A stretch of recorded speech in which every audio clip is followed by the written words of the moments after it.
বাবা হাল্ক, আমার এই লাঠি দিয়ে হাঁটতে অনেক কষ্ট হয়, আমাকে একটা হুইল চেয়ার কিনে দাও। চিন্তা করো না মা, আমি আজকেই নিয়ে আসছি।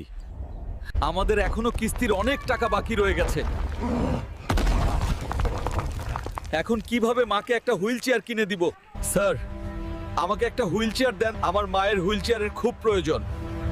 আমি টাকাগুলো পরের মাসেই দিয়ে দিব। হাল্ক, তোমার মায়ের ওষুধের 22,000 টাকা এখনো বাকি আছে। দুঃখিত, টাকা পরিশোধ না হলে আমি সাহায্য করতে পারবো না। কি? তাহলে এখন আমার মায়ের কি হবে? মায়ের কষ্ট হবে তা আমি হতে দিব না।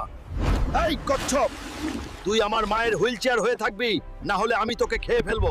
মা, মা, তাড়াতাড়ি বের হয়ে এসো। দেখো, তোমার জন্য হুইল চেয়ার নিয়ে এসেছি। তোমাকে আর কষ্ট করে হাঁটতে হবে না।